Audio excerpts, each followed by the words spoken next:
Okay, so we're going to go over a couple different patterns that we can notice when we're multiplying two binomials together.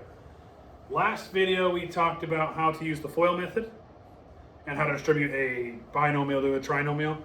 Today we're going to look at patterns of special products, because there's sometimes when we see a monomial or two monomials and we're multiplying them, sometimes we can use one of these patterns and it becomes a lot easier. So what I want you to do is make sure on example 1, I want you to write the square of binomial sum. I want you to write this equation on the left side, and I want you to write the difference on the right side.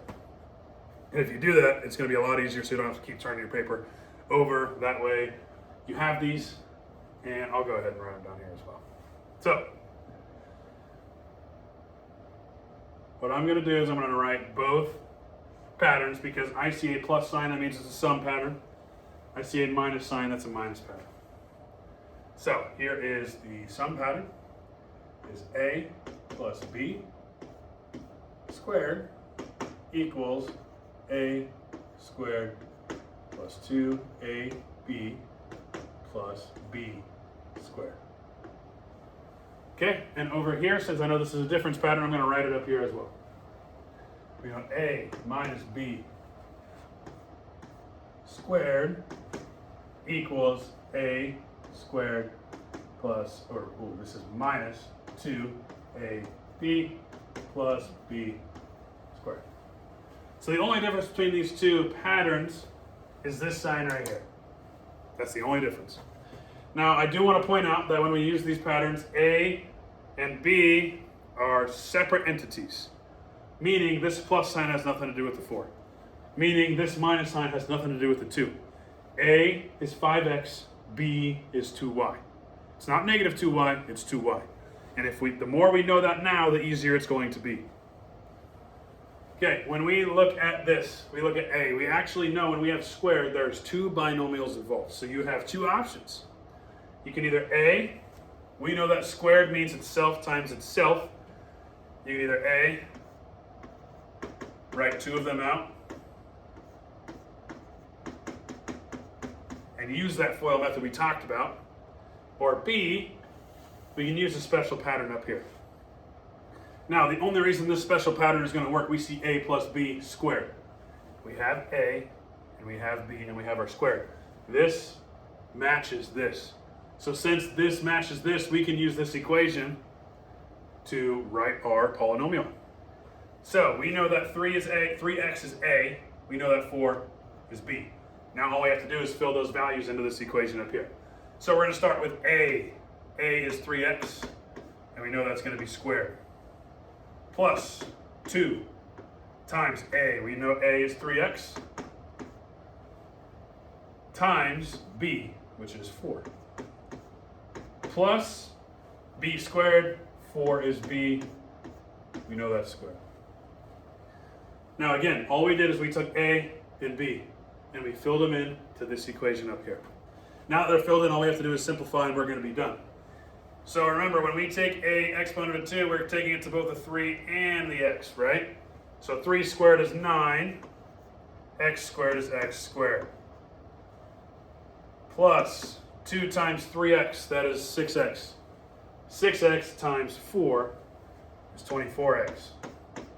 Plus 4 squared is 16. And we're done. That is in standard form. We don't have to combine like terms or nothing. Now, the reason I'm teaching you these patterns is because these patterns actually make this process a lot quicker. If we were to FOIL, we would have to FOIL, then combine like terms, then write it in standard form. This, we took care of all of it at once. Now, like I said, if you want to FOIL, you can still FOIL. That's completely up to you. But for today, we're going to practice these patterns.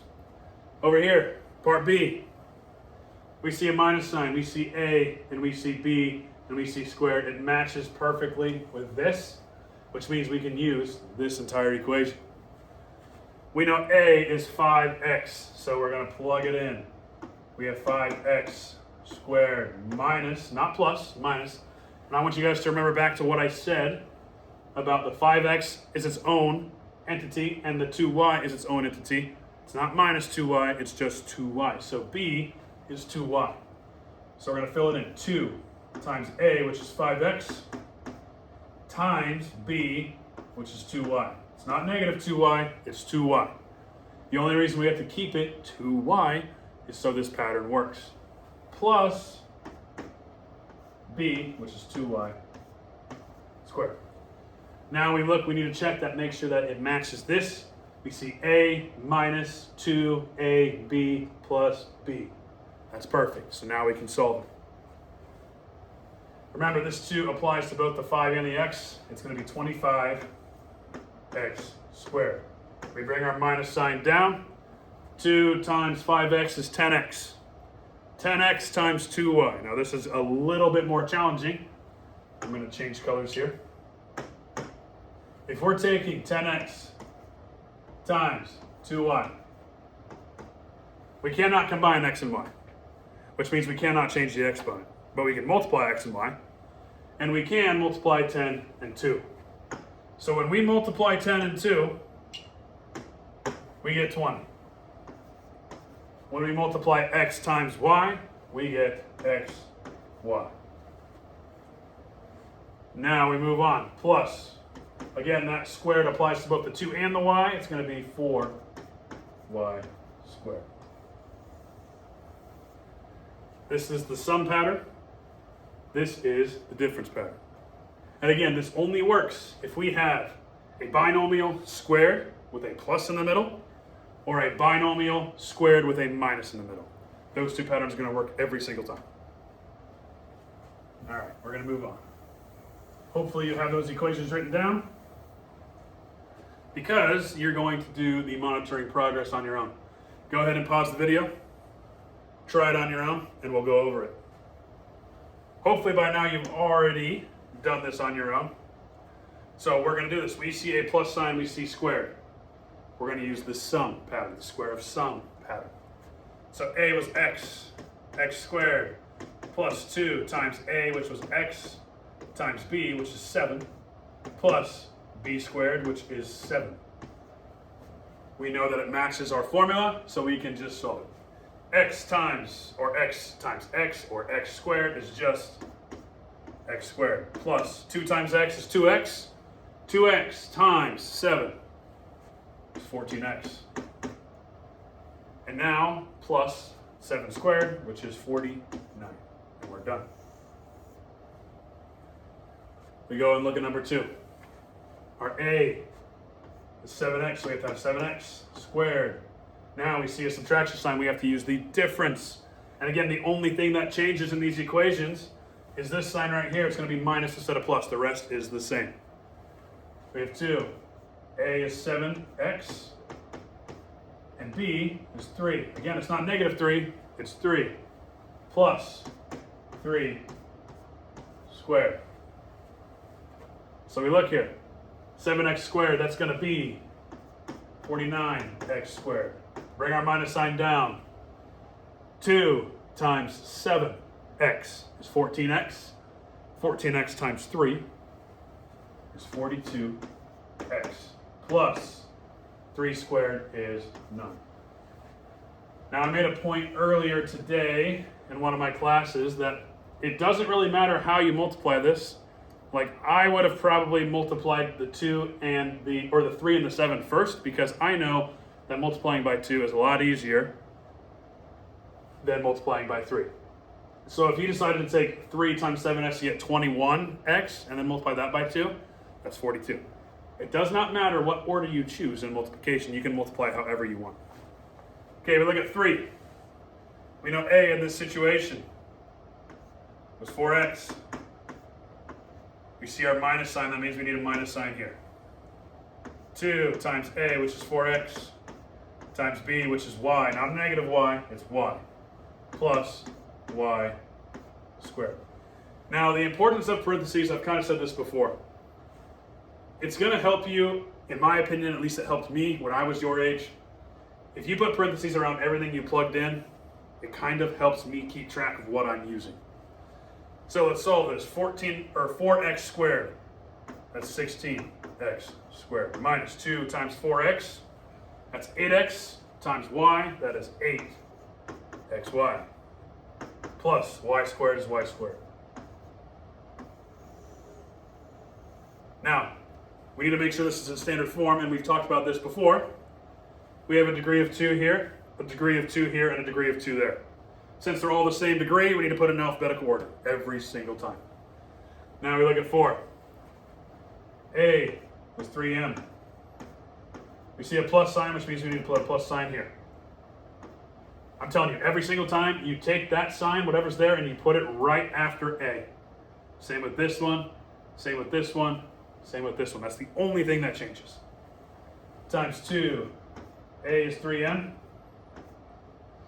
and B is n plus n squared. Same pattern, same rule, every time. We distribute the 2 to the 3 and the m. We have 9 m squared. Plus 2 times 3m is 6m. 6m times n is 6m n plus n squared.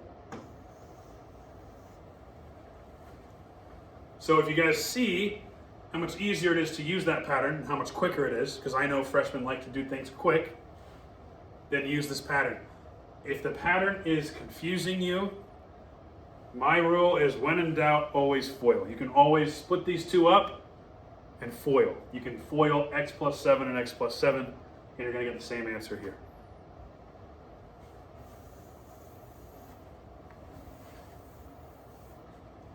Okay, moving on. Now we're using the sum and difference pattern. This is where it's really going to save you a lot more time than FOILing. So we look here. The sum and difference pattern states a plus b times a minus b equals a squared minus b squared. So we need to check to make sure we have this pattern. We see a and b is the same as a and b here. That means they have to be the same numbers. We see t and 5, we see t and 5. Well, they're the same, so that's step 1. Then we also need to look, is there a plus and a minus? There is a plus and a minus here, which means we can use that pattern.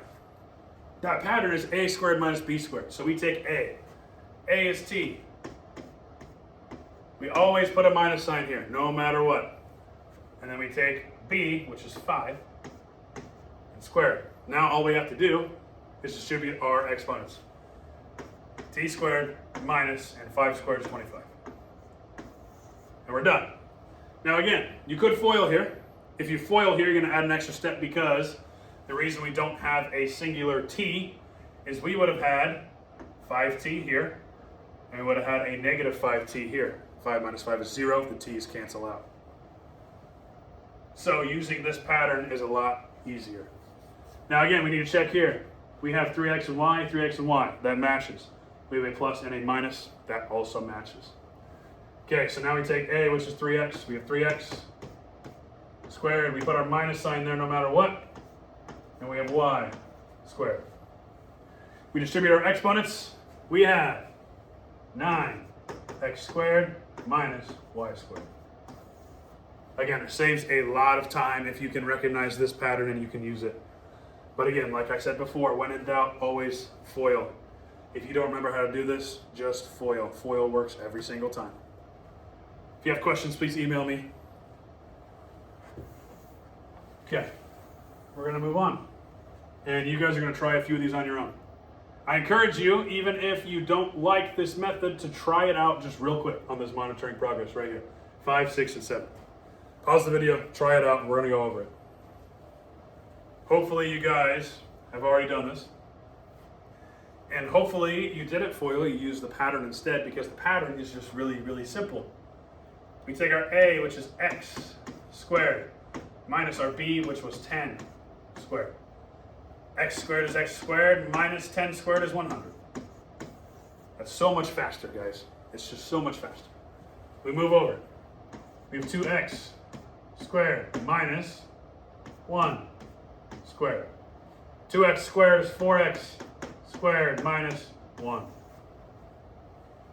And move on to 7. Our a was x minus our b, 3y. They're both squared.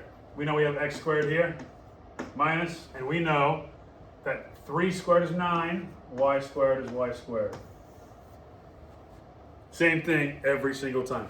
When you recognize this pattern, hopefully you use this because it's so much faster. It really is. Okay, moving on. We're going to do a couple word problems. Now, this is a long word problem. Go ahead and give it a read. Basically, what this says is we have gene B and gene R. B is for black patches, R is for red patches.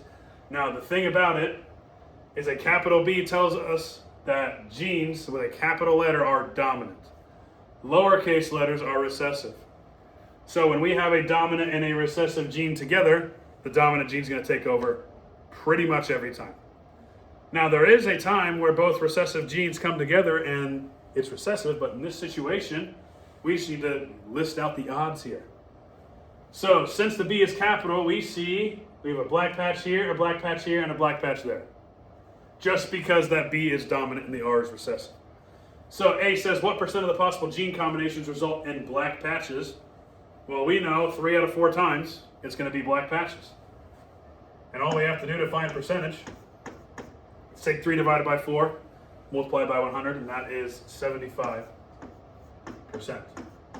So 75% of the time, there's going to be black patches on the dog. That's just what's going to happen because black is dominant in this situation. Okay, now part B asks, show how you could use a polynomial to model the possible gene combinations. Okay, we kind of did this in the last video when we looked at tables and I said it relates to Punnett squares. Well, this is a Punnett square, right? We know B times B is actually B squared because we add those exponents together, right? Plus, we know B times R is BR. We also know B times R is BR. We combine our like terms to get 2BR plus, and we know R times R is R squared. Okay, pretty simple. It really is. Once you get enough practice with it, it'll make a lot more sense. So let's look down here. This is a monitoring progress. I want you to do it on your own. The one thing I want you to notice here is we have 2 capital letters. We have B for black, W for white. They're both dominant genes. In this situation, 2 dominant genes kind of give you a different percentage of what you're going to have in your offspring. So go ahead and try it out. Hopefully you tried this by now. We need to look what percent of possible gene combinations result in black. Well, we know that black and white are both dominant. So you have to have black and black to have a black dog, right? So 25%